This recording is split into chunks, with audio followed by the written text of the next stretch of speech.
ঈদের ছুটি শেষে ঢাকায় ফিরতে শুরু করেছেন নগরবাসী, তবে ফিরতি পথে এখনো সেভাবে চাপ তৈরি হয়নি।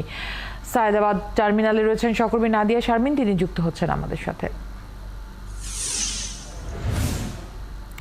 নাদিয়া, আজকে থেকে বলা যেতে পারে যে অফিস শুরু হয়েছে, অর্থাৎ যারা কর্মজীবী মানুষ তারা গতকালই মোটামুটি ফিরতে শুরু করেছেন। সেক্ষেত্রে চাপ কতটা রয়েছে সড়ক পথে, কি বলছেন চালকরা?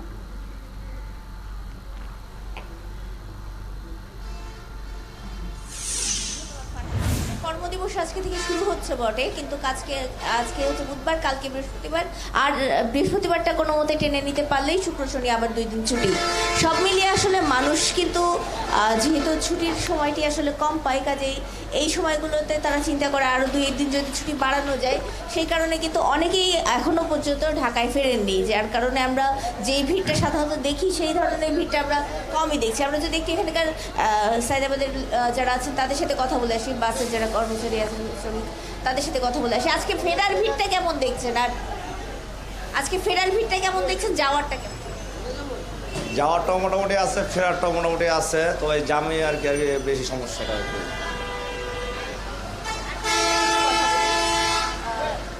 এই জায়গাটাতে আসলে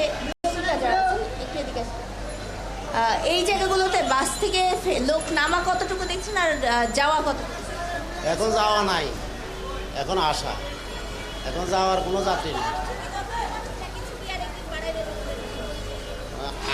আরেকদিন বাড়ানো লাগবে মনে হয়। যেটি শুনছিলেন আসলে বাসের কর্মীরা যারা রয়েছেন তারা বলছিলেন যে এই জায়গাগুলোতে যারা আসার কথা তারা এখনো আসলে ওই মাত্রায় আসছেন না, বরং যাওয়ার একটি চাপ দেখা যাচ্ছে। যাওয়ার চাপ। নাদিয়া, আপনি কথা বলছিলেন বাস চালকদের সাথে, একটু জানতে চাই আপনার কাছ থেকে। একজন বলছিলেন যে ট্রাফিক জ্যামের কথা, ঠিক কোন জায়গাটিতে এখন ট্রাফিক জ্যাম হচ্ছে যেহেতু মানুষের চাপ কম রয়েছে? ব্যবসায়ীদের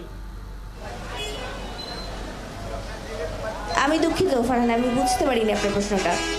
রাস্তার কোন জায়গাটিতে ট্রাফিক জ্যাম হচ্ছে?